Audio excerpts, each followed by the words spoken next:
December of 2004. That's when I first started skating. But before that, I did ride a blue plastic skateboard from the 99-cent store. At that time, I didn't know. I was just like riding it. That was like when I was 5. So I had no knowledge of skating and I wasn't exposed to like video parts or other skaters. And I put out my first like video part. I called it 2008. That was just my first 4 years of like skating. The style was not there. I was like hand dragging and like counting the tricks. Like no one stopped me. I used that? Yeah, no one told me you gotta redo that. Yeah. I decided to stop going and working at Braille was because like it's a 4-hour drive and a 4-hour drive back. And I was doing that every week for almost 4 years. But then at some point I was like, I want to be around my family more.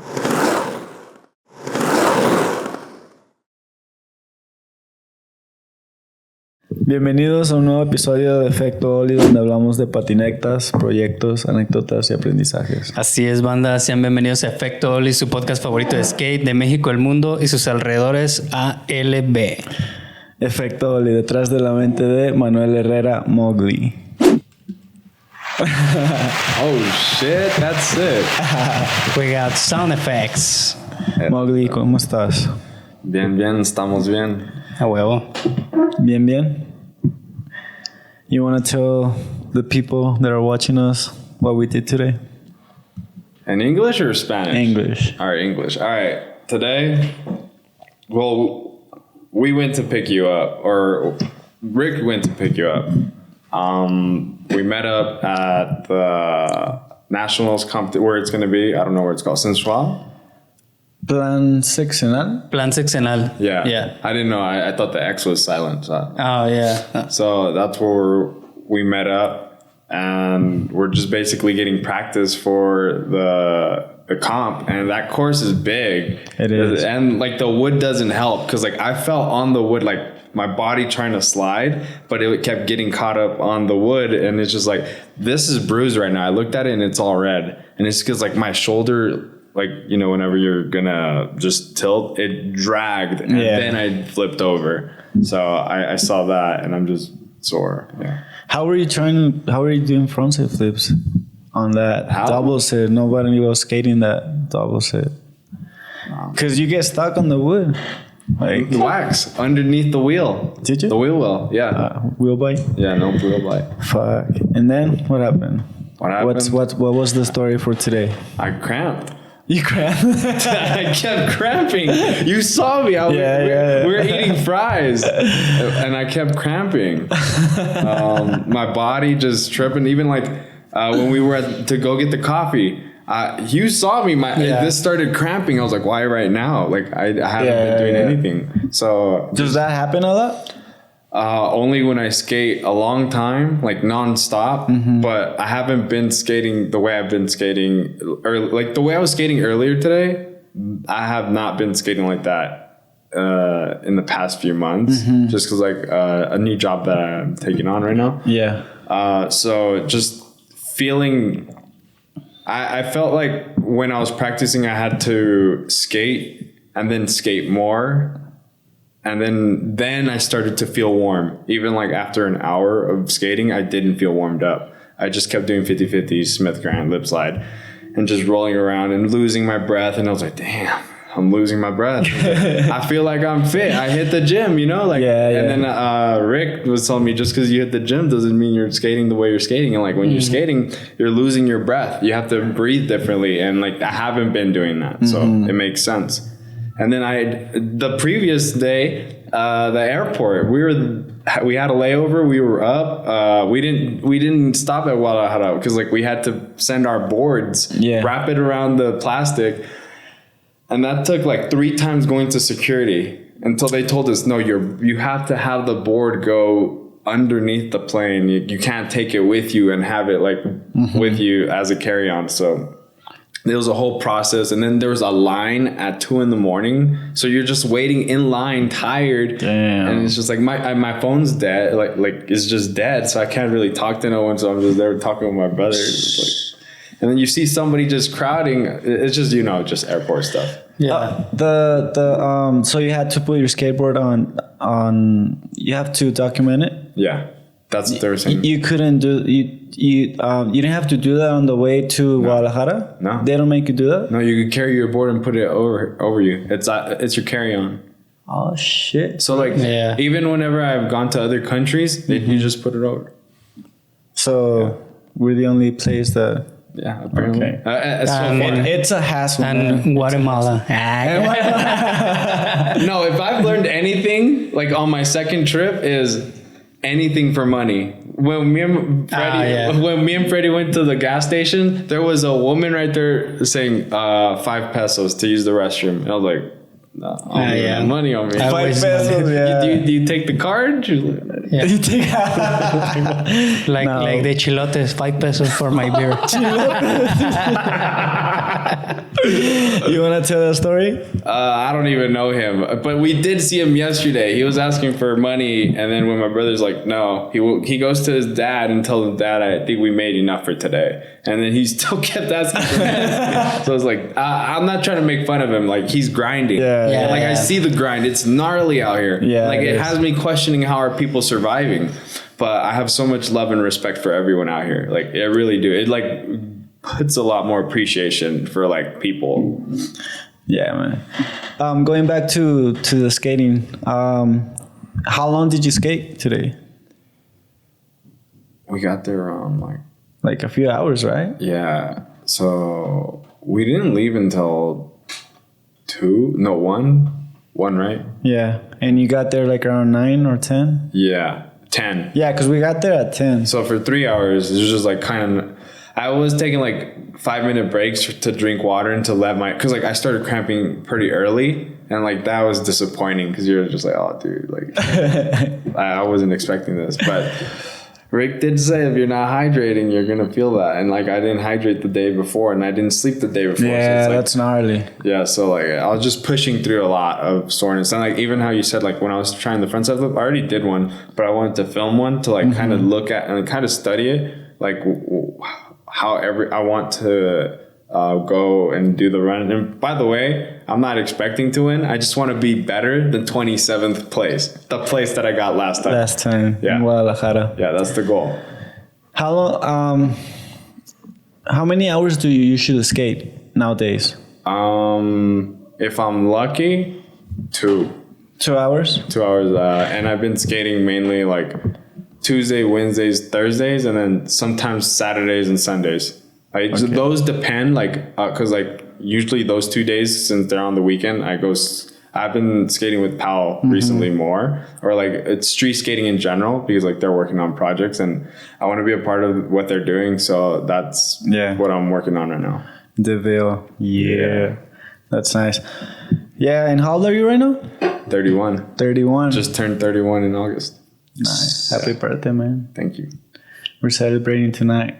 We're gonna go to sleep after this. We're gonna sleep. Yeah, that's a good celebration. Yeah, we're gonna rest. We need to rest. Old people, right? Yeah. That's how you celebrate. Yeah. I mean, so you didn't get to sleep at all? No. Maybe I slept like a little bit on the plane ride, like from Guadalajara to the airport here, and then we landed at 8, left there at 7, and here at 8. And then I fell asleep on a table like this. I just put my head down and I was drooling. No, you actually slept a little bit in the car earlier. Oh yeah, that too. Maybe probably 20 minutes. And we filmed. Yeah. It's a power nap. It was a power nap. And even so, like, it wasn't enough. Nah, I'm still recovering. Of course not. I mean, you skated for a few hours. You must be tired. Yeah, but it's crazy because it's like to see myself push through how my body feels and like just still be disappointed at myself, like thinking it's the skating, and it's like also you gotta think about everything. It's like you gotta think about it. You haven't slept for like 24 hours plus like properly, and then just you haven't been hydrating, you haven't been eating, and you're just like forcing to do this other thing, and there's other people that are like probably doing better, like eating right, going to sleep right, and like whatever, waking up early. Not us, man. People are not us. Yeah, it just feels crazy. We're gonna take it back. Yeah, let's take it back to your beginnings. All right. But before that, we're gonna thank our sponsors. Some announcements. Yeah, we're gonna do some announcements. Eso sí en español, ¿verdad? Para que los entiendan, güey. Bueno, pues ahorita, bueno, pues agradecerles a ustedes, güey, que nos tienen aquí en su spot, güey, que nos prestaron aquí para grabar. Agradecer a Bolo Brand, nuestro sponsor oficial, güey, y agradecer a los que son miembros del canal, que tienen su suscripción activa, aquí les están apareciendo. Y pues de una vez, mira, hay que aprovechar, ¿no? That's for you, my friend. This is a gift. For me? That's for you. Yeah, For real? for you. No jokes? No jokes. No jokes. Y recuerden que compren la merch oficial de Efecto Ollie, no acepten invitaciones. Sí, así es. Yo quiero agradecer nuevamente a Bolo porque también me hizo el parote de pagarme la resonancia magnética, ya, que Simón. por cierto, ya después en una semana ya voy a saber exactamente qué es, cuáles van a ser los gastos y ya pues para ahí a ver qué vamos a hacer, ¿no? Porque también estamos viendo qué es lo que vamos a hacer para recaudar fondos. Y pues machín gracias porque Machín, güey. aceleró machín el proceso y pues vamos con todo. Simón, Así es. a huevo. Ahora sí, a la carnita. A la carnita. Ok. All right, so hypothetically, what happens if I win first place wearing your shirt? Rick is gonna give you some money. I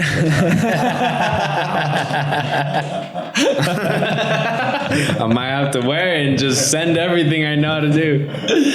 Yeah. So Mowgli, yeah. How long have you been skating for? Since December of 2004. That's when I first started skating. 2004. Yeah, but before that, I did ride a blue plastic skateboard from the 99-cent store. It was like pretty thick and like wide, and it's just plastic. Like even the wheels were plastic. At that time I didn't know. It was just like riding it. But that was like when I was 5. So fast forward, like I didn't even touch it after probably like a few days.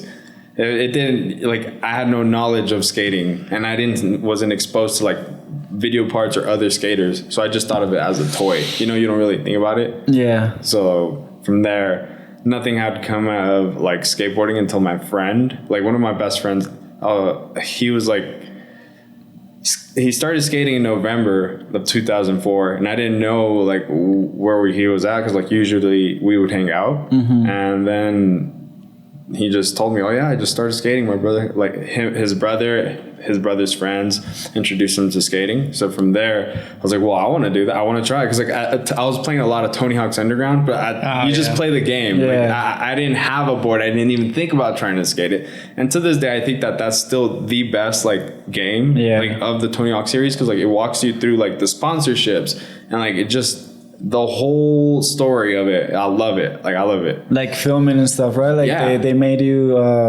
I think they had like I forgot about that game, but I used to play a lot. Yeah. I used to play a lot, and that's the only game I actually played. That and FIFA. Those are the only 2 games that I played on PlayStation or whatever, and because I never liked playing, but I got stuck on the Tony Hawk Pro Skater. Yeah. Dude, I got hooked on it. Like, I like at that time I was skating, but when that game came on, I was only playing games. Dude, I was like, oh man, more skating, less playing. So once I got into like playing the game, like once I started skating, I started paying attention more to the game, like the trick names.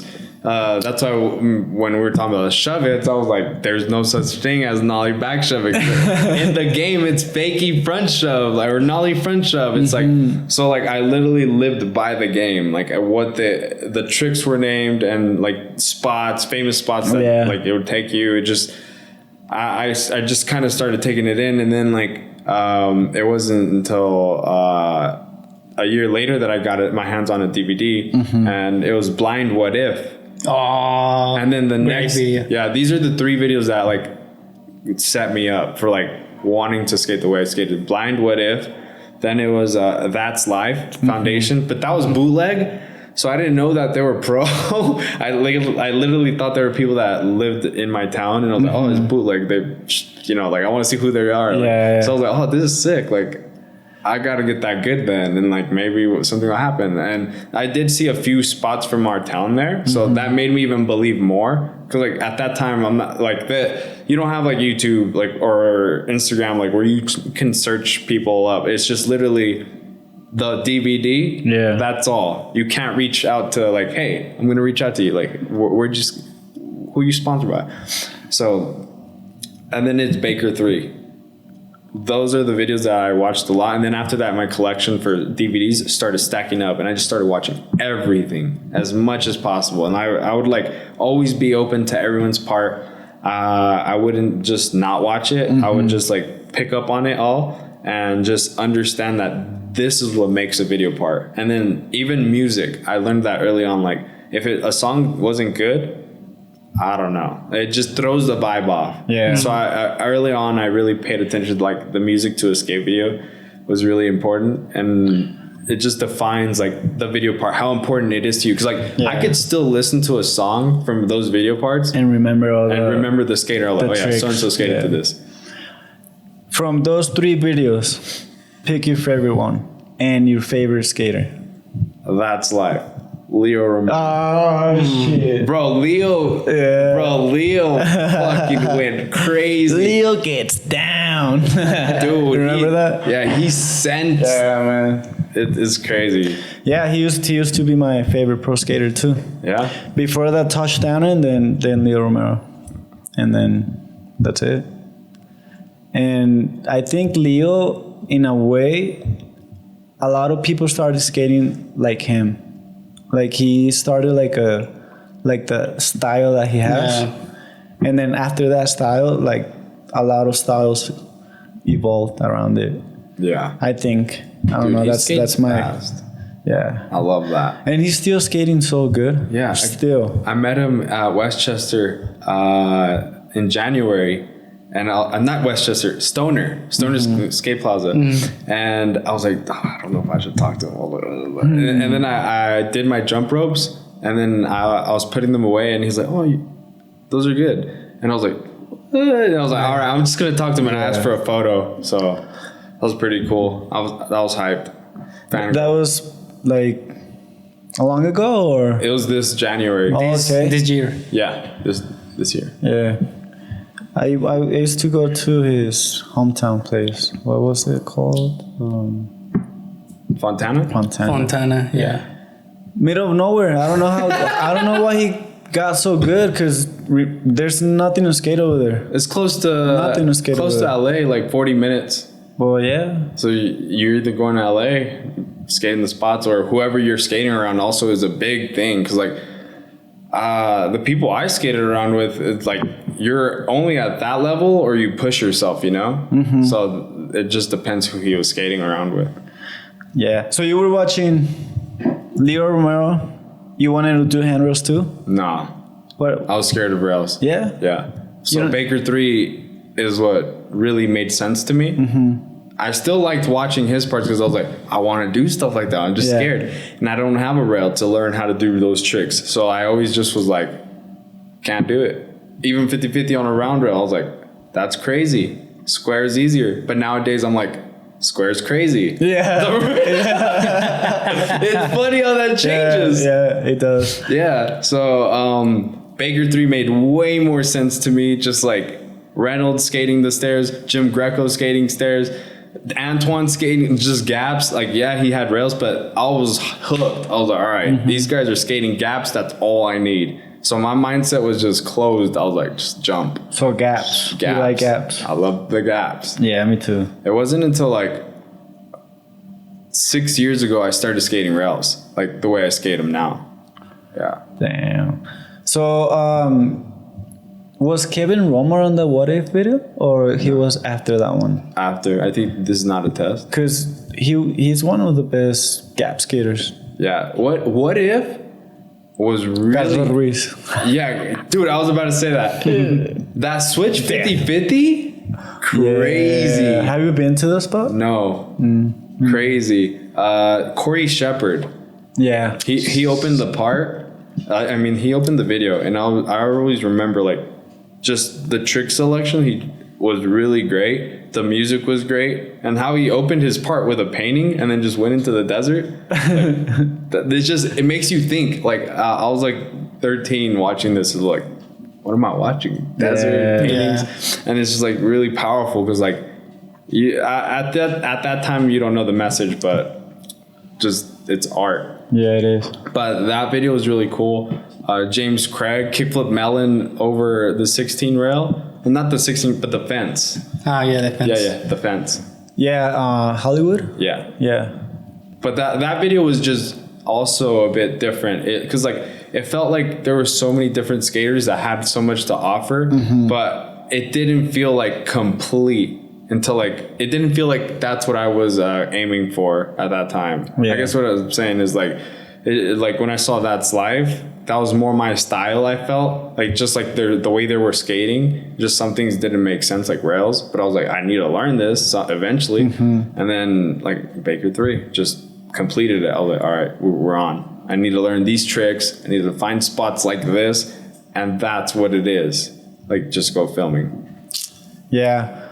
Who's like, for example, who's your favorite gap skater right now? Gap skater? Yeah. Or all time? All time? Reynolds.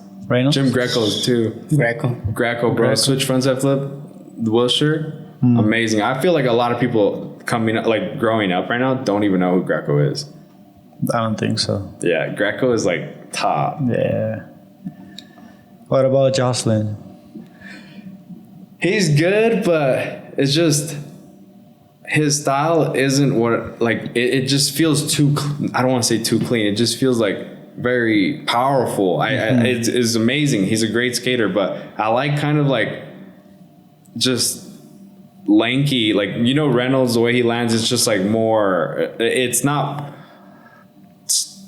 it's so hard to describe. It's like, there's a certain way to just say it, but their styles are very different. They do skate big stuff.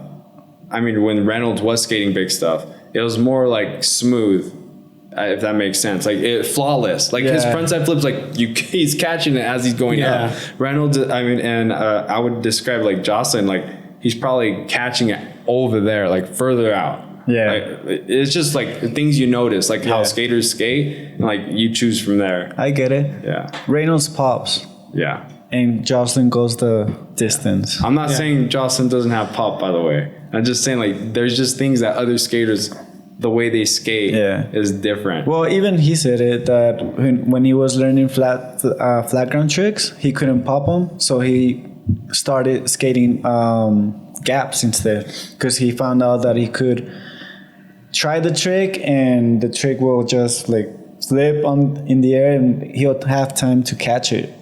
That's why he started skating gaps. You want to know something? My frontside flips on flat do not look anything like the ones off. It's off stuff. And that's because, like, it's true. Like, you have more control when you're sending it off something versus, like, on flat, you have to, like, have that pop to really control it. And I don't really have that for just in general. Yeah. I think when you skate gaps, there's, like, a certain... like click on your brain when you got it, when you know that you have to land it. Like Jocelyn, like he'll try anything and he'll try to stick it. And like me, I won't stick it until I feel like I'm 100% on my bolts. Yeah, that's the only way I'll stick it. But then I found out that that's too much pain on your body. Dude, like I could be jumping for 2 hours and I'll be like dead. Next day, like next few weeks. Yeah, man. You'll feel it. And that's not good. That's not good. He's been to one of my missions. Trying to switch front heel. Attempts there. When's the part dropping? It already dropped. Really? Yeah. When? Long time ago. No, we need an Efecto Ollie part. I'll film. I'll film another one. I'll retire with that one. All right. Yeah. It's gonna be some gnarly tricks. Yeah. Some technical. They're in my mind. Oh shit! We got to see it, bro. But yeah, but that's the plan, man. That's the plan. Because I do just wanna film that part, and I'll be set. Too much pain on my body right now. So from watching all these videos, I obviously learned that night you need to get sponsored. I got sponsored by a skate shop in my town, and it was short-lived because they just stopped kind of focusing on skating, and the owner just started working on iPhones, because this is when iPhones were like starting to become the thing. So he started making money off fixing iPhone screens, and the skate shop was just like, it's still the skate shop, but people would go there just for the phones. So yeah. So like he wasn't really focusing on the skating aspect, and from there, like I got on another skate shop. And they helped, but they didn't really get me sponsors or help me get flow. So I'm just fast forwarding like through the boring stuff. Yeah, go so ahead. like this so that's life, foundation, Baker, and blind, like those videos. And then I just started learning more. Yeah, right. And many more skate videos that were also coming out at that time. Were you filming? That's what I was gonna say. By that time? I had a mini DV camera, and I was filming, and I put out my first like video part that is still on the internet. I called it 2008 video part, and that was just my first 4 years of like skating. I was pretty, looking back at it, like there's some pretty cool stuff, but the style was not there. I was like hand dragging and like counting the tricks. Dude, I frontside flipped this 4-block, and literally like I put both hands, my ass touched, and I just stand it back up. I'm like, all right, we're good. Like right now, I'll think about them like, that's like no one stopped me. I used that? Yeah, no one told me you gotta redo that. Yeah. Like if you don't have someone telling you you gotta redo it, you're just gonna run with it if no one's saying nothing. So exactly. I look back at that like, that's embarrassing. That's into my video part. So going through 2009, I kept filming, and like after I put that part out, I was like, dude, that sucks. Like I got more stuff right now. And like I kept putting, I kept filming, and the next thing I would drop would be like probably in 2010 or 11, and that's what I would consider like. From 2008, 9, 10, like some of my best like stuff around that time that I'm still proud of. I'm like, oh shit, dude, I 3-shoved a 10 stair within like a few goes. Like I think about them like, I don't even got 3 shoves like that. What? And like I remember I was like, oh, I did that. That's nice. That was when, 2010? 2009. 2009? Yeah, I was trying a lot of like random tricks. Like same 10 stair, I tried to switch back heel it. And I was stomping, and I just got kicked out. So 5 years. Yeah. In skating. Yeah. I looked up to P-Rod for the reasons of switch. I started doing a lot of switch tricks because I noticed like, okay, you got to do that too. You can't just do regular tricks. And like, so I just started focusing on like switch flip tricks, switch heel and whatnot. But I wouldn't really get boards from anyone until 2011 exactly. My friend like convinced me to get all those clips that I just explained, like that I was proud of at that time, to send it to them through Facebook. And no one was doing that, so we posted it on like when it was back then it was called The Wall or whatever. I don't know if you remember. So I posted it there, and I was like, dude, if we do that, everyone's gonna see. And like, you know, the skater mentality, you don't want no one to see your clips. I was like, all right. Sent them on their wall. They saw it. They messaged me, and they hooked me up that whole year. Like if it wasn't for them, I don't think I'd stay that motivated with skating. So I had Dark Star flow for a year, and then it just ended because I moved to San Diego in the beginning of 2012, and that was short-lived because I hit my head in like April trying to 50-50 a double set, and then my friend wanted to move back, so I was like, all right, I think it's good because like I'm not feeling it, especially after having to build up my confidence again, like from that smack. Because like I didn't really skate rails like that either, so I was like just trying it to build that confidence. Yeah. Because like, you know, if you do something like that, it sends you on top of the world. But also you're making that gamble. Like if you fall, it's also taking a lot away from you. So it humbles you. Like, it definitely humbled me. It definitely humbled me. So from 2012, I'm back home. And I started focusing on this full length that me and my friends wanted to make. So we finished it in 2015, and I wasn't really getting boards from anyone. Still, it's just like skate shops. And we put out the video. I was hyped. Literally a day. The video came out March 20th, and then my kid was born March 23rd. Wild. And then I was just like, I think I'm done. Like, I don't think I'm going to do anything with skating. Like, I think I just got to focus on, like, being dad or whatever. Like, you know, I don't know how to really describe that feeling, because it's like, you think you have to put everything, like, away. Like, you got to just quit your goals or just whatever your ambition is and focus on, like, trying to provide. And all of 2015, since my kid was born, I was just like, I felt empty. Yeah. I did go skate, but it didn't feel the same. I was like, I don't know what I'm supposed to be doing. I'm not even trying to get sponsored anymore. I just want to skate. That's all I know. And it wasn't until like the end of 2015 that I just like, all right, I'm just going to make YouTube videos.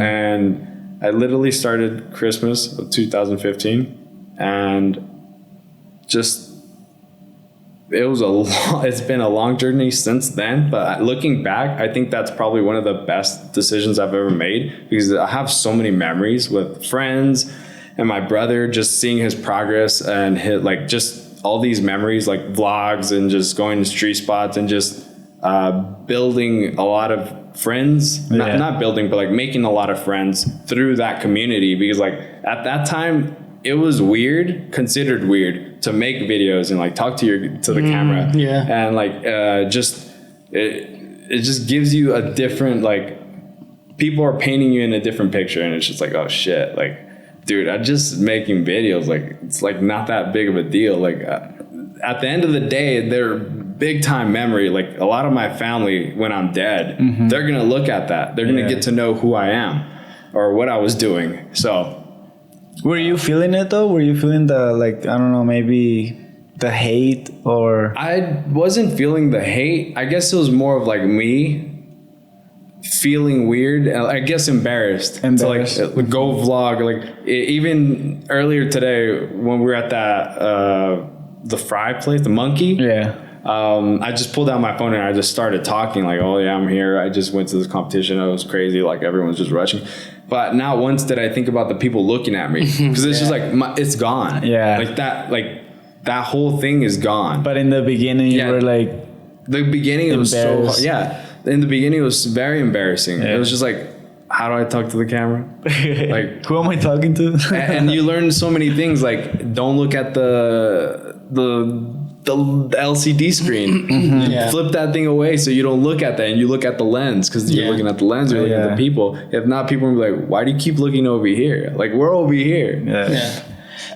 What year was that when you started doing the YouTube videos? Basically 2016, because like 2016? Christmas is like when I filmed my brother's first kickflip off a curb, and I was like, oh, we're just gonna upload it. Even at the beginning, your voice level, it was a hi guys, you know, because you think everyone is watching you, hearing you, is like crazy. Dude, you're so spot on, because like I definitely spoke strange. I was very afraid.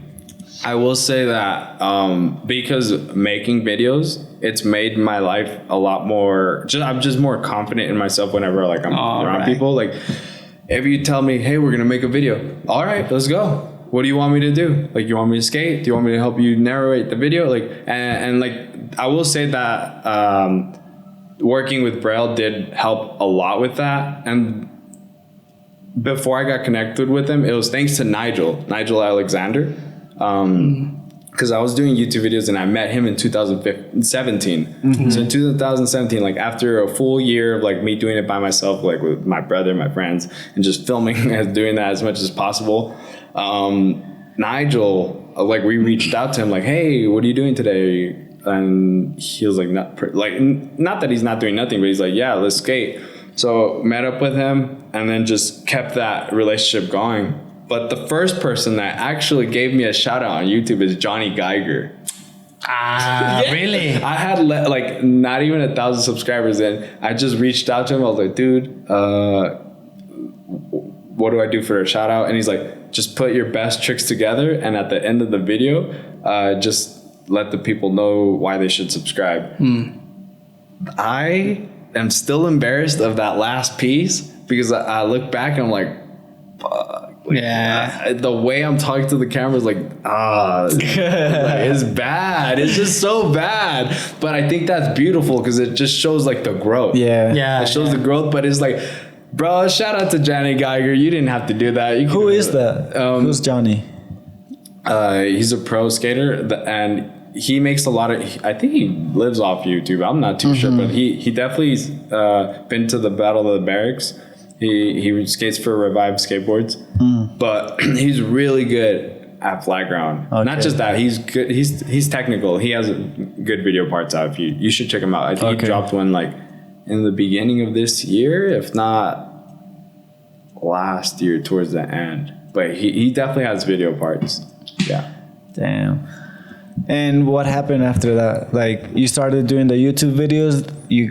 Were you getting like recognized? Were you one of the first ones as well? Doing the YouTube videos? No, I was not definitely one. Who like the person that I saw that inspired me was John Hill. Like I saw it, like I was watching late at night and I was like, bro, I have a camera. I can edit. And I was like, all I gotta do is just talk to the camera. And I was just thinking in my head, I was like, all right, this is what I gotta do. I just gotta talk to the camera. I was like, how do I do this? And it's just like, even opening it up, it's like, oh, fuck, what am I doing? Like, what am I doing? Yeah. So like, I think about it, how like, it's interesting that because I felt like everything, like I was done trying to do it the core route, like trying to get sponsored, trying to go to comps.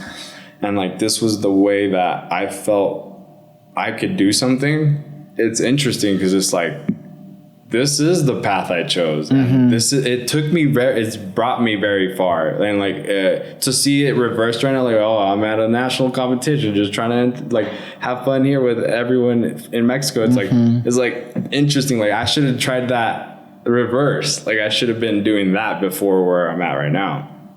But it's like, you just don't know where you're heading. You just think like, okay, this is the only thing I'm going to do from now on, boom. But I was still filming street, like aside from like making YouTube videos, I just wouldn't put the actual clips or tell people what I was filming. Like I would usually just film my warm-ups and then like that would be the vlog or that would be like what everyone else was skating. And like you didn't need to show the clip because like you're just kind of giving away your hard work. Like, yeah. Damn. But after NKA in 2017, I started helping him edit for a little bit. And then he just...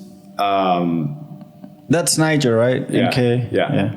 So after a bit, and then in 2019, it was in October, he randomly sent me a text message that Braille was looking for a skater. And I was like, yeah, let's go.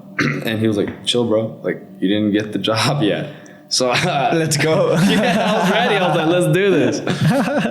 And then from there, I went to go to the Bay Area for the first time. I met Aaron. I skated in one of their videos, and he was like, just come back. And then I just kept going back nonstop for almost 4 years. It would be 4 years in October, but that has been an amazing experience, learning just being around nonstop skating. Like even if it's just like making YouTube videos not solely about skating or doing the trick, it's just like having fun. Yeah. Like it opened me up to like way more than what I was allowing myself to be. Because like before I was just like, oh, it just has to be tricks. Oh, I just need to skate. Like, and then being around them, it was like, no, it has to be more than skating. Like, even yes, life is like, as a skater, we do want to do things just purely based on skating, but you do want to have fun and like you want to explore what's possible besides like just this hard trick.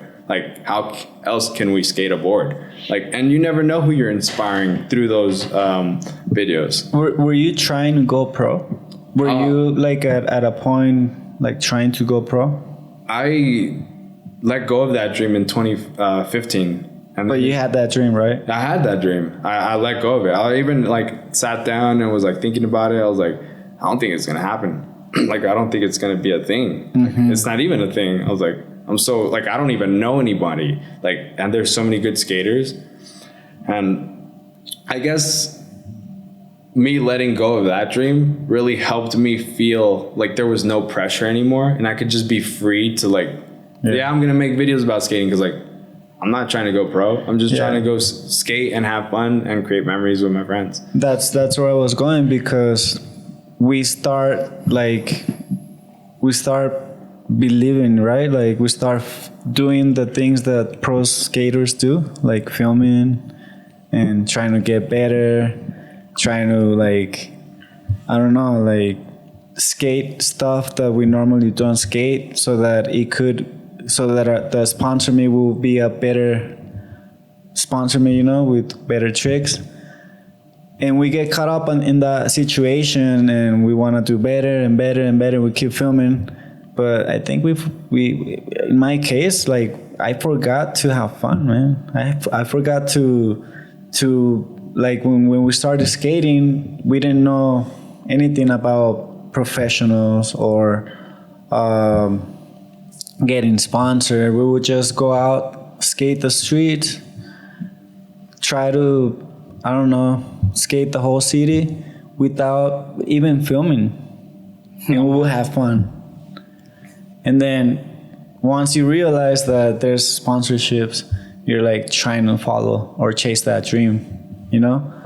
And if it doesn't happen, that's when reality kicks in, boom, and you feel like shit. You feel like, fuck, dude, all this fucking time that I've been, all this dedication that I've put into the skate, you know, to my dream. Yeah. Didn't work. So what now? You know? Yeah. But once you realize that, like you said, the pressure came off. Yeah. When you started doing another thing, and that's when you start having fun again. Oh, dude. I started having fun again, like, now that I'm older and I'm just skating with no pressure, no, I don't have any sponsors. I'm just skating. Of course, some sponsors will be. Hey. They are welcome. They're welcome. Hey, you're your own sponsor. Yeah, that's right. I mean, we're trying to get on the other side of the. I mean, trying to help, right? Yeah. Trying to spread the word, spread the what skaters go through. Because, I mean, there's a lot of situations for everybody, you know? Yeah. Like you, me, Tony. Tony had to stop skating because his family, and he's a businessman, so, you know? Yeah. But he still loves skating. He enjoys it. He enjoys this talk, you know? Yeah. And I agree. Like, one of the big reasons why I decided to stop going and working at Braille was because, like, it's a 4-hour drive and a 4-hour drive back. And I was doing that every week for almost 4 years. And I wanted to, because, like, it's so fun to go over there. Yeah. It's so fun to go have, like that non-stress, and remind myself, like, yeah, I could skate and go hard when I'm not there, and just also have fun doing those videos. But then at some point I was like, I want to be around my family more. I want to like, you know, just, that's kind of like something that I feel like as I get older, like that quality time, you only have a little bit of it with either your mom or your brothers or those people that are parents, your kids. And it's just like, or just friends that live in the town and like you barely see them. And it's like, all that really matters. And it's like, if you just keep doing something else and you're not sure where you're heading anymore, it's like, you got to make changes. And like, I love all those guys over there. I really do. Yeah. But it's just like, I felt personally like I did all I could. and I just needed to change like my shift and figure other things out. So yeah, that's what happened. That's why you're not on Braille anymore. Yeah, I decided to, and like the contract was ending, like because like I had stopped going this April. I just told them like I'm done. Like I'm not gonna come back. And then for the board sponsor aspect of the company, my contract ended in May, and I just looked at it like that's perfect in a way, because it's just like I'm just gonna focus on me. But there's more to that too. Yeah. It's like with Braille, I don't think I could have done more with like I want to be in a magazine. Like I want to be in Thrasher. Like that's one of my goals as a core skater, to just be in the magazine once in my life. Yeah. Just like I think that's it. That's the threshold for me. Like I think I did it all, like as much as I could, or not all of it, but like somewhat like a goal. Like I get to check that off. But I could still talk to those guys. I could still go to the place and go hang out. But it's just like, it's crazy. Like, feels like a breakup. You know, like it felt like it was a breakup. Like how many years? Just almost 4. Almost 4 years. Yeah, it's like you know, you see these people every week, and it's like to not see them anymore. It feels crazy. So like for the first month, I was like, damn, heartbroken. Yeah. We have a surprise. Aaron Cairo. It's behind the door. Nah, not really. I didn't even know that there was a contract. I don't know.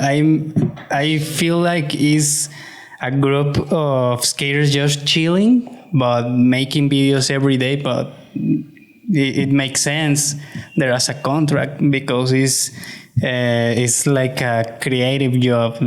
I don't know. No, there wasn't a contract for the YouTube videos. It was a contract for the board. Oh, for the board. I know it's confusing because like the board company isn't still Braille Skateboards, but like Braille the YouTube channel. Like I know it's confusing. Oh, it's like, separate. Yeah, like the board company, it's its own thing, and then like channel is its own thing. So like the contract was like for 2021, I don't know. I know it was for 2 years and 6 months, and I signed it. I was all right. I don't know what I'm doing for the next 2 years, but I know I'm going to be here. Yeah. But then, like, obviously, like, time goes by, and you're like starting to think, like, oh, do you want to be home? Do you want to be around family more? Do I need to figure other things out in my life? What are some things that I'd still want to do before I'm like done? So yeah, and I think the beautiful part about this, aside from like not being a part of them, is just like new goals that have popped up that make me feel that passion and fire again. And it's crazy to feel that way because it's like, I didn't know I could feel like very passionate and wanting to go through so much hard work just to see something else happen now. And it's like, okay, well, I think that's worth a lot, because you don't ever want to feel very comfortable and like, all right, this is it. Like, or I don't want to push myself anymore. I think I know what you're trying to say. It's like you have your own goals, right? Yeah. And they it's like something that you want to do on your own pace, right? Yeah. So you wanted to take a different path so you can pursue those goals, correct? Yeah. I feel you. Yeah, and it's just like I feel like there's just a few things I couldn't do with them in the sense of like focusing on like really just making a video part, or not that they're not, because like I know they wanted to do that, but it's just like I want to go out with the team and actually street skate as much as I possibly can. But it's like with them, it's like you have to make the YouTube videos, and that comes first. That's priority. And like I understand that, and I respect that, because like you're taking care of your business. But me as a person that wants to go street skating, I want to do that as much as possible too. So it's like to try to have that balance is a challenge, I think. Yeah. And I just felt like instead of trying to point fingers at anyone, I would rather make a change for myself. Because like at the end of the day, you have the only power you have over someone is yourself. So it's like, well, make the hard decision. And it's hard, man. It's so hard. It is hard. It's so hard to just be like, all right, I think I'm done. Like, what do you mean? And what else? Yeah, it's like, what do you mean you're done? Where are you going? It's like, I think I'm just done here. Like, not like that, but it's like, I'm thankful. Like, they literally helped me build myself more. Yeah. And I will say this, like, even just like not being a part of them, like, I felt like for the first month to the second, I felt like I was going through an identity crisis. Because, like, I was associated with them for so much. And it's like, now it's just, right now I'm writing solo. And it's like, that's crazy too. You're just on your own. Like, where are you going? It's the 30s, man. The 30s. Yeah. But it's like, I'd rather do all these things now than be like 50 or 60 saying, what if I could have? I don't want to hear that from myself. I feel like that's torture. Yeah, I feel like we got a lot in common, me and you. Yeah. Because we're like skate rats. And that's all our mind, you know? Like, that's all we think about. Like, we want to skate and we want to still progress, right? And like, when you had a kid as well, I feel you. Like, when I had a kid, I was like, or my daughter, I was like, damn, what am I going to do? And I put skating aside because I needed to take care of my kid and take care of my family, and started like a normal job. And it took me to a path without skating, and I also felt empty because I wasn't skating, and I wasn't even thinking about skating. I was just doing my thing, you know. I was taking care of the family, working, but I felt empty, and I didn't know why. And I started thinking, I was like, man, maybe I need to skate again, because I wasn't even skating. So I started skating, and I started feeling that joy again in life, you know. Like, that's the joy that I get. I get it from skateboarding, you know. And like, right now we're at a point where, yes, you're 31, right? Yeah. I'm 36. And I want to do the most that I can right now, because we're not getting younger. And I'm like, I put a plan. I'm like, at 40, I gotta reach all these goals from skating. So that way, I'll just chill. I'll keep skating and I'll keep trying, but I'm not gonna put more pressure on myself. Like, because I'm still putting pressure on myself from when I was a little kid filming. Like, I want to film this, I want to film that. Obviously, it's not the same. Like, you don't have the same time. You don't have the same availability, you know, but you still want that. You still want to feel that. Mm-hmm. And that's what I see in you as well. Like, you still want to accomplish things in skating. If it wasn't for me coming to the first national, it wouldn't have like inspired me, because like, you told me that you hadn't entered a competition in so long. But what place did you place? Like 7th? I got 6th. 6th. Yeah. From someone that hadn't skated a competition in so long to placing 6th, and then you being 36, it's like, that just tells my mind like so much. It's like, it doesn't matter. Like, you just got to show up and do it. Like, not just do it, but like, you know, just show up and be a part of it. Because then you gather more information, you meet more people, you make a connection. Like, if I didn't come, I would have never met you. I would have never been here talking to you on this podcast, or just the other few people that I did meet and that I'm still connected with now. And that's beautiful, because it's like, you just kind of have to do things. And even when it feels like it's challenging, everything in life is challenging. You just got to show up. You gotta take responsibility. Yeah. You gotta be responsible for your actions. You gotta blame no one. But yourself. Yeah. And I do want to say, like, you're right. Like, if you don't, this is what really makes us feel like we're doing something in life. Whether it's like, we may not be scientists or like going to space, but this is the thing that makes us feel like we're doing something, and that's important. This is our space. Yeah. And if you're not doing it and you're just forcing yourself to stop, maybe you should rethink and give yourself a little bit of time to go skate. Even if it's like not 4 days out of the week, if it's a day and it's like an hour, that's fine. At least you'll look forward to the next week, and it keeps you a lot, like it keeps you going. You're excited. It keeps you alive. You can't just take that away from yourself. You can't be alive. Yeah, you can't be miserable, man. Like you just gotta. You can't find excuses. And I get it. Some people, it's hard for them to stand up and go like, yeah, I'm going to go do that today.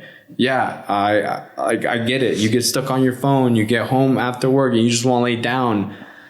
But wouldn't you feel better if you went to go ride your board? You don't even have to do tricks. Go ride to the grocery store. Yeah. Those are some of the best times too. Like I'll be smiling just doing a little baby power slide, just going to get a drink of water, like not water, but like Gatorade or something.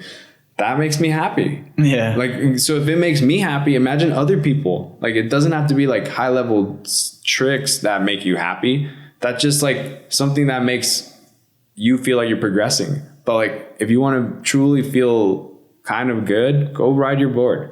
You'll figure it out. You'll clear your head. You'll be less stressed. Yeah, man. Yeah, when I got the knee surgery after that, like I started feeling that joy again because I thought I wasn't gonna be able to skate anymore. But then I came back little by little I was like, I'm not gonna do gaps anymore because gaps were my things too. And I was like, I'm not gonna do gaps anymore, but I'm gonna do more manual tricks or I'm gonna do ledges. You know, like something that's not gonna hurt me or my knee. But then I started doing gaps and then I started feeling all that joy again. And I'm like, damn, dude, I'm never going to say no more because there's always going to be something new, dude. Like always. It's new never going to end. New tricks, transition, vert, slappies. Like there's so many options. It's so crazy. Like skateboarding is just one of those things you can't categorize someone being the best because it's like, bro, there's like so many things in it. Like, even the best can't skate the mega ramp.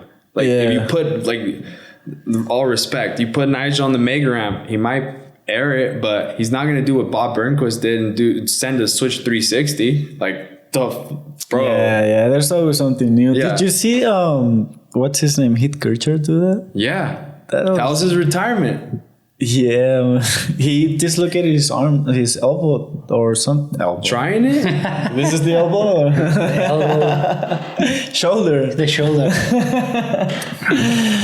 Yeah, trying it like I think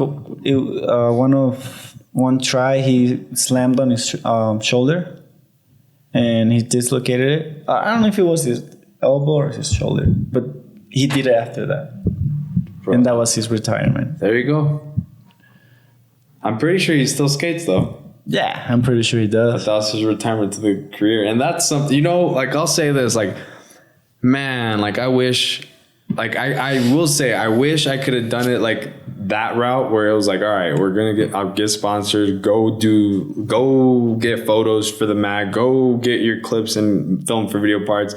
But instead, it's like it was a challenge to even get to where I'm at. It's like, yeah, like, all I have is like that. But even then, things changed and not many people have that opportunity. It's like more of like the staple companies that are still running like ads on the magazine or filming video parts. Like people for a while were saying full lengths are dead. Yeah. And it's like now it's coming back. So it's like you just don't know what's happening. Everything's changing constantly. Exactly. And like people take different paths as well. Like, for example, how many skaters had a kid and stopped skating? Probably like a lot. 60%. A lot of probably like a lot of 70% of them just stopped. Yeah. And they wish they could go back to skating, but they don't because they're worrying about taking care of their family. Yeah. And I get it. It's tough being a skater and having a family. It is 100%, especially when you don't get money from it, you know, because you want to get money from it. You want to somehow, get some money so that you can do what you love and still be able to take care of your family. But instead, we gotta do whatever it takes to take care of the family and still skate. It's a hard thing to do, like you said. It is a hard thing to do, and it takes a lot of effort, time, dedication, and the right people. You gotta stay away from, like, I don't know, like I used to drink. I don't drink anymore because that would take more time from my day, and maybe I'll not skate that day because I'm drinking, or because I'm hungover. Like little, I don't know. I think you gotta leave those bad habits and take some new ones into your life so that you could still do what you want to do. Yeah. And maybe someday, things are gonna work out how you want to work out, But you just gotta stay grinding. I was about to say that. Like, I think the biggest thing, and it's so cliche, because like you hear whenever, like, let's say you ask, I'll say like you're 15 and you ask your local skater that's older than you, is like, dude, how do I get good? Hey, how do I do this? This is like, they have so many questions. Mm-hmm. And like the biggest response like that I gotten was like, just keep going. And I just want to say that didn't make sense till just a few months ago. Like, just keep going. Oh yeah, that just makes sense. Like, I know it's simple, but it's like, as a 15-year-old, you don't want to hear that. You want to hear the shortcut. You want to be like, all right, how do I get there, bro? Like, help me, pick me up, go take me. Now, the real truth is you have to wake up every day and do it again, and find out how you can do it better or what else you can do to improve yourself. Mm-hmm.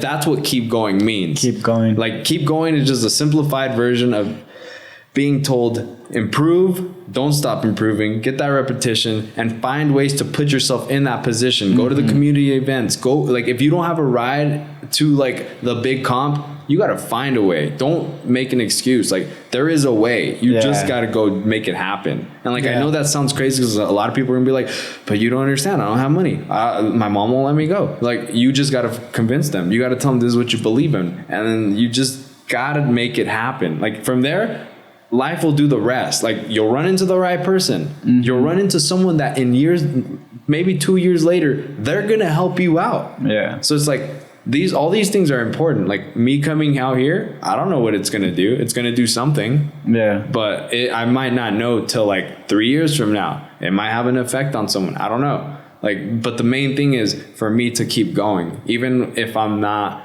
skating as much as I want to right now, it's not forever. This is just temporary until like I make my shift again. Because like, that's what I'm doing. I'm just helping my family out right now until I am done doing what I have to do. Then I'm gonna figure it out and shift, because like, that's what I do. I don't like to stay complacent, like, yeah, this is the rest of my life. No, like, I talk to my family, I communicate with them, like, yo, this is what's gonna happen like months.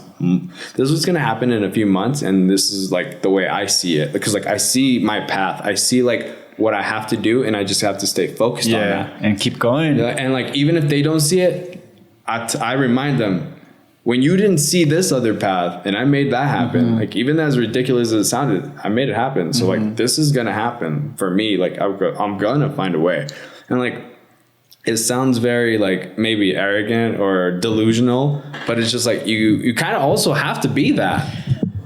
Yeah, man. And if you have those people around you that really support you, you gotta really, really cherish them, because there's a lot of people don't, like, in my case, they don't believe in what I'm doing because they want me to do other stuff, like family. They're like, oh, you're 36 and you're still skating, you keep getting hurt and stuff like that, like, it's tough. They'll like not turn your back on you, but that hurts, that they don't support you. Instead of supporting you, they tell you that you should stop skating, and that's something that it's really against, like, it's against your will, But it's also like, if you told them, like, I know you drink that beer every day? What if I told you that's hurting you? They get mad. Exactly. So why is it okay for them to tell you that? And like,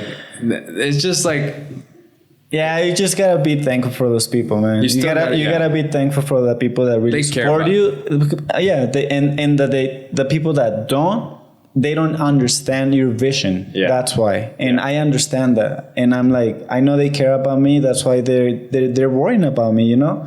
But they don't understand what my vision is and where I want to go. Like you said, like I know where I'm going.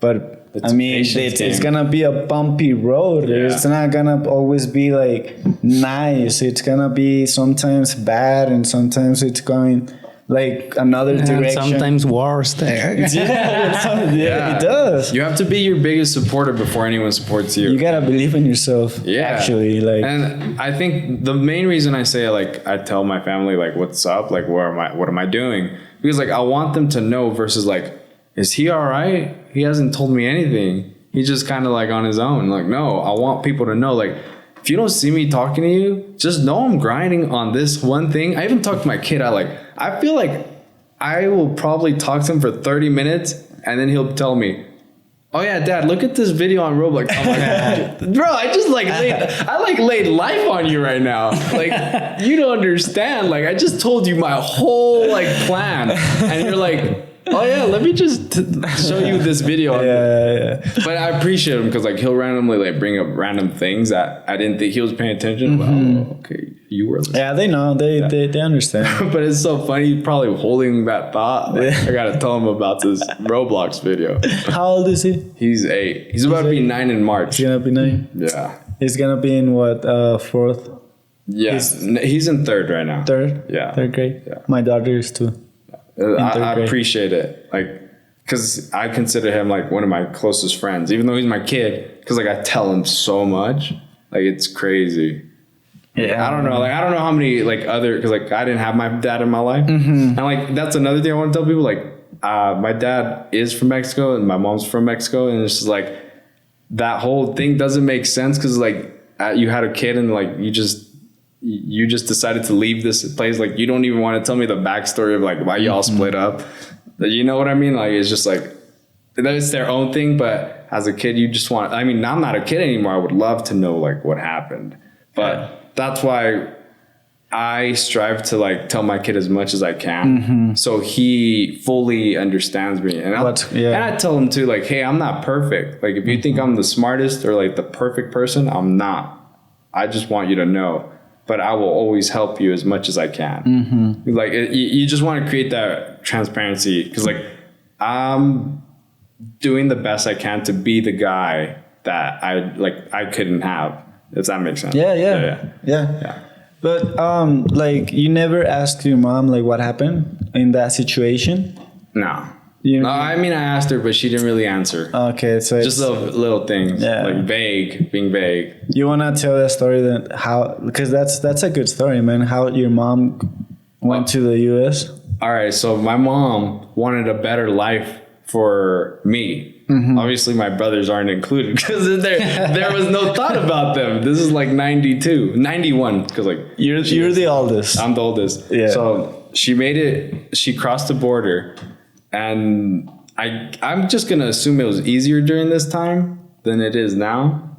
I don't know. I don't know what it is. Yeah. Before what kind of easier? Yeah, like 92? Yeah, I think because it was before the laser visa or something. Yeah. It was easier. Yeah. So. But she didn't cross the border through the desert or something? No, she went through the river. She went to TJ first. Okay, she went to TJ and then what? She just crossed it. I don't really know how she crossed it, like the specifics, but I'm gonna assume that it was like the easiest way for her. Illegally. Yeah, illegally. Yeah, like the CA is hearing that. Illegally during that time. Yeah, during that time. Not no more. Keep going. I'm just gonna check. So she crossed it, and then on her birthday, she made it to the States, or like at least I think she told me that she spent her birthday in the States. So I was still in her stomach. So, bro, I was made out here. Okay. I just want people to know my parents are both from here and I was made out here. Yeah. You know those shirts, Hecho en Mexico? That's you. That's me. That's me. That says my tattoo. So from then on, it's just like growing up, like just that. This is how it happened. So pretty much she's like the first generation in the US. Yeah. And then First you're the second. You guys. I'm first generation because I was born in America. From Mexico. You are. You're First generation. First generation. Yeah. So Nice. my kid's second generation. Yeah. He doesn't want to speak Spanish. No? He'll understand it and he'll say like a few words. We try. He's not about it. Yeah, that's what happens, you know? Yeah. Yeah. It's not his fault. It's not. I don't blame him either. Like I said, like I talked to him like, hey, you should try. Explain something. Yes. Because we wonder, you know, like we as Mexicans, we wonder, like we always say like, those people that are Mexicans and they grow up in the US and they don't speak Spanish anymore. Like in your case, you know? Yeah. What do you think that happens? You go to school and all you hear is English and you have to adapt to that. Yeah. So the thing is, like, I was speaking nothing but Spanish until kinder. And I assume that's why, like, I understand a lot. And, like, just words don't come easy to me if I've never heard the word or used the word. So, like, if you say a word I've never really heard, I'm like, okay, what do you mean? ¿Qué significa? Yeah. What is chimichanga? ¿Qué es eso? And like, I always ask that, like, even like with people that I'm working, coworkers, I'll be like, what does that mean? It's like, that's the first thing I'll say. I don't want to pretend like I know, because then it's like the conversation just ends. Like, I'm not going to try to conversate. So what happens is, like, you go to school and you have to adapt. And then because you're around school more than home, talking to your own parents, because, like, think about it. You're at school for like what, 8-9 hours? That's all you're hearing. And that overpowers the time you're at home. Because, like, when you get home, you're probably going to go to sleep in like 4 hours. Because your parents are going to make you go to sleep. Yeah. So, like, all those hours accumulate. So now you're just speaking English. And, like, as you get older, you might be embarrassed to speak Spanish. Like, for some people, not all people. Like, you might be embarrassed, or words just leave, or you just stop talking in Spanish completely. And it's not that they don't want to. It's just like, you have to survive.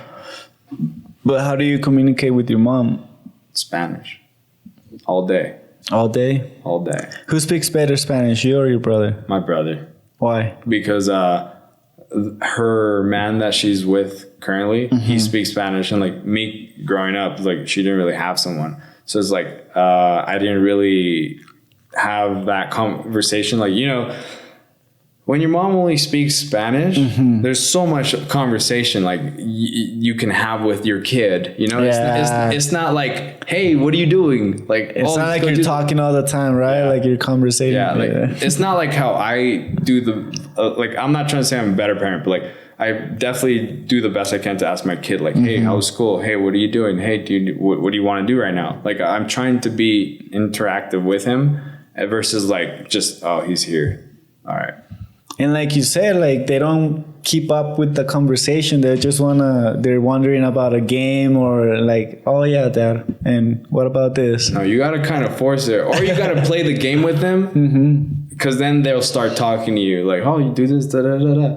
But it's not really anyone's fault, because, like, at that point, it's not something that is fully being aware. Like, you're not aware that this is all going to affect, like, you later on, like, you're not just gonna keep speaking it unless you're around family gatherings or in that setting. Like, let's say someone comes and visits Mexico, that's all they're gonna hear. That's all, they have to use it at that point.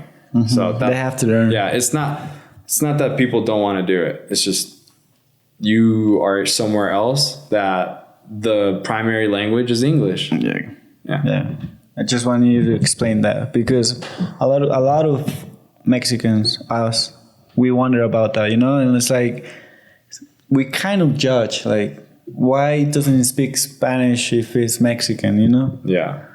But I mean, it makes sense. Yeah, I know, but there's a lot of people that don't speak any Spanish. They're ashamed. Yeah, because like I just growing up in general, like from like understanding, people are afraid to sound stupid. Yeah. And like when you haven't spoken Spanish in a long time, you may be ashamed of like how you sound, not understanding how to continue a conversation, or like how I said, like, what does that mean? They don't want to say, what does that mean? Yeah. They want to know already, because in English, they already know. And I understand that, because when I started learning English, I was too, like, I didn't want to speak it because I was shy. I was scared that people were gonna judge me because I was gonna say something wrong, you know. And I understand it. So that's actually my explanation. Is because, well, yeah, they live in the U.S. and they have to speak English. They don't speak, probably, like, the only person that they could speak Spanish with is their parents, and the kids are always in school. Yeah. And they go back home and it's work schedules and everything just throws everything off. Like, literally, it's fucked. That's all I gotta say. It's fucked. Because like, if you're not with your kid, you're at work, or your kid's at school. And if not, you're gonna go to sleep, or they're waking up. It's just like, it's interesting, but you can't really blame anything but just the whole setting of it. And like, it just depends on how much you want to change it. Yeah. Are you going to make a phone call during your lunch hour to call your kid and say, hey, what are you doing? Da, da, da. Like, but in Spanish, like if it's Hispanic or a Mexican calling their kid, like who's making the effort at that point to keep that going? It just depends. Yeah. Can you hear that? Yeah. Rick is asleep.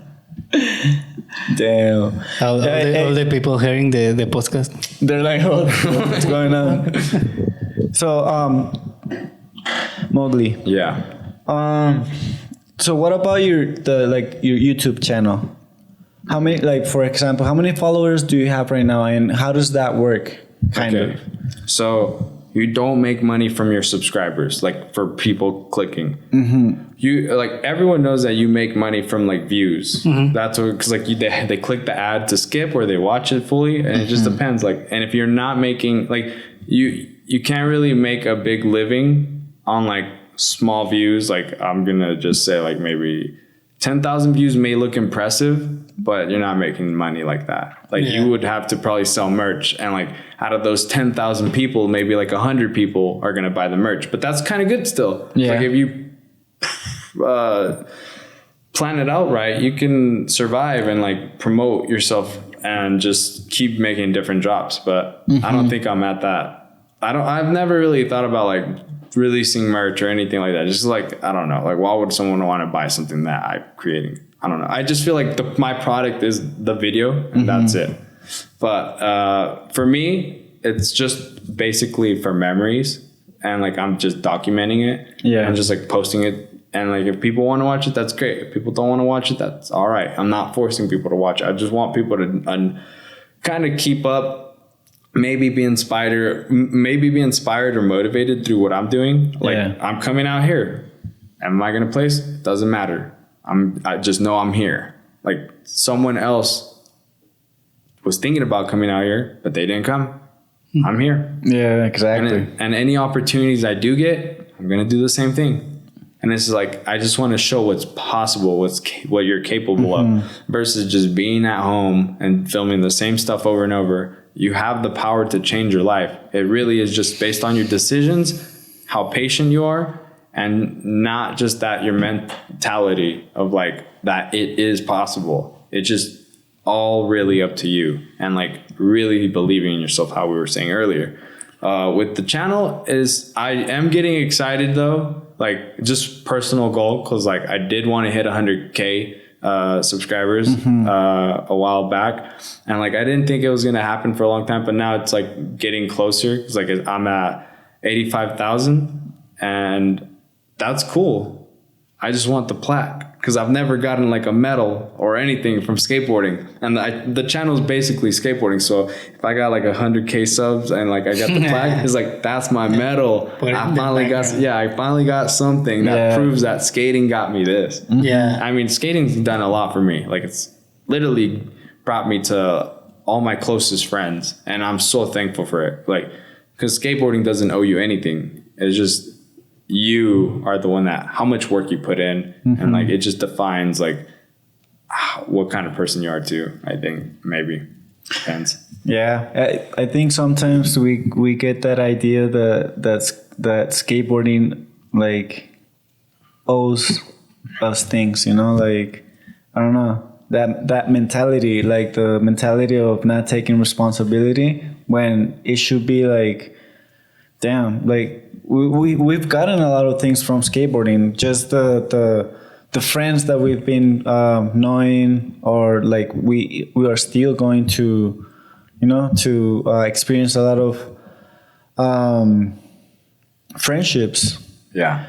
And it should be like, man, I should be given. I should be given what I have experienced. Instead of trying to get something from skateboarding, it's my time to start giving. So because I think that's what makes it a grateful thing, you know, like if you are with that feeling of giving, I think that's what makes it like worthwhile, you know, because like, for example, your YouTube, how many people are you helping right now? A lot. Whoever sees me fall down every try and they're like, what the heck does that fall? Yeah, I fall. Like I don't do things first. I mean, there are things I can do first try, but not the things I really, really want. That takes like anywhere from like 20 minutes to 2 hours, 3 hours. And like, if I can show you that this is what I go through and it motivates you to, all right, I'm going to go do that Ollie on this gap today. Cause like I saw this guy fall down a few times. I'm going to do it now. I'm going to do that exact same thing. So exactly. So you're helping a lot of people right now with your YouTube channel. And I think that's something great, you know. It's you're helping that community. You're giving back. Same with you guys. With your channel. Yeah, same with you guys. You guys are giving a platform for people to tell their story or like what they've gone through to get to where they're going or where they're going to go. And like, I think that's strong because like who's doing this here in Mexico, like reaching out to skaters and telling them, hey, you want to be on the podcast? Like you should come through. Like, I don't know. No, but you tell me. You tell me. You tell me, bro. Hey, that's why you guys have the effect Ollie. You're having the effect. Yeah. Yeah. Yeah. Like, man, even thanks. like I saw people taking photos with you. I don't know if it's because of the podcast, but like people were taking photos. Oh shit! I'm famous. Fucking bastard. Famous person means famous TikToker. Oh yeah. Un saludo para el chilote. Oh, dude. I did my head 3 times. Yeah, that was crazy. But yeah, man, let's keep going. You know, let's keep doing it. Let's keep skating. Let's keep grinding. Let's spraying. And let's keep spraying the love. And that's the thing. Like, just remember, next time you hear someone say like, just keep going, what they're really telling you is, improve yourself. Don't stop and make an excuse. Like, find the way. And when they mean find the way is literally think about the possibilities that you can take and don't ever think that there's not a way, because there's always a way. Yeah. There's like infinite amount of ways. It's just like you have to do the work. And I think that's the one thing too. People don't want to put in the work. They want to land tricks without doing tricks. It's like, how does that work? Yeah. You got to put in the work. Go put in that time too. Yeah. And when it says put in that time, is like, go to the skate park until you land it. That's what putting in the time means. Like I've learned, I've done so many tricks that I probably won't ever do again. Cause like I'm putting in that time to see myself and believe that I am capable of doing these tricks, because it brings the confidence like, okay, I am capable of going to the streets and doing a lot of tricks. But that's what it is. You got to put in that time, that work, and go to the park and see yourself do it, or the street. That's what it is. Yeah. Just do it. Just keep going. They kind of killed it with that one. Just Dude. do it. Yeah, they did. They kinda killed it. It's kind of like the same thing. Keep going. 3 words. Just do it. Just do it. And it means You should take that one. to not think about it. Make the slogan for Efecto Ollie. Keep going. Keep going. Yeah, keep going. Yeah, keep going. Yeah, keep going. Keep going. What? Do we leave it right there? Keep however you want. Do we keep going? Do we keep going? Or do we stop? Because those people are sleeping. Well, all right. Well, do you have anything else you want to ask or no? I'm not sleeping. This is fucking beautiful. I'm not tired. You were snoring. If y'all are tired, hey, if y'all are tired, it's all good. But if you have any other questions or like any specific things you want to know, let me know. I think it's okay because this opens the door to another episode in another time. Yeah, we can actually keep going, but we do have to rest. We do have to Oh, rest. yeah. The competition is tomorrow. And What? it's what, 1 a.m.? What time is it right now? I don't know. Oh, it's 1:21. We have to be up in like 6 hours. Yeah. Oh, that's a If sign. that camera, it's a sign. Yeah, that camera says, "Hey, go to sleep, bastards." Dude, I think it was really nice. Yeah, I mean, I went all over the place and it wasn't really structured. And I feel like now it's just getting good. It's all good. That happens. I know. Look at Rick. But dude, I mean, next time there's gonna be another time. Yeah. And we're gonna keep talking. We're gonna have a better, Next time I'm in Mexico. Circumstances. Yeah. Or maybe you guys come to California. Maybe. Maybe. It could be. I gotta get my pizza. No. It's like his mother said, just put in a trunk, cross the border. That's all it is, bro. Nah, it's kind of difficult these days. No, I understand. I don't recommend. Yeah, I understand. Yeah, it's not safe actually. It's dangerous. What if you take a boat and you go like around and you just go to the dock of like Alaska or a place they're not going to ask you for your papers? No, probably drown. Not if you smuggle. A few weeks ago, I saw a video on YouTube, I think, or something like that. In playas de Tijuana, there was a guy that swam and just round the fence, The fence. There He made it? Yeah, he made it. Oh shit! Oh, you go swim around it. Are you good at swimming? I got it. Yeah. It's like I don't know, 20 meters or something like that. Yeah. I've been Yeah. there. And if they catch you, I've thought about it. and if they catch you, be like, "Yo, it's a prank. It's for YouTube. I'm gonna go it's a back prank. home. I'm going back home. Chill, I'm going chill." back right now. Subscribe.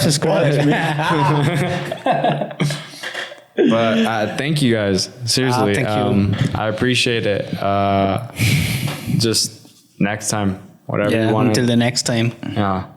Shit, if we have time tomorrow, we could do it. No, we're not gonna have time tomorrow. No, we're not. But we could have time on Sunday, On to Sunday, continue maybe. some second part. But if not, It's doesn't no matter. rush. It's Doesn't fine. matter. Doesn't matter. Yeah, This is it's- good. This was great. I liked it. I don't know about what do you think, I Rick? loved it. I really Did you? Yeah. Yeah, I simplified it for you. Be honest. All right, we're gonna stop then. Yeah. Thank you, Mowgli. I appreciate you. Bueno, pues ya nada más para despedir. Lo del emoji, güey. Que estará bien, güey. No sé, pregúntale. Press the sound effect. Ay, güey. Which one?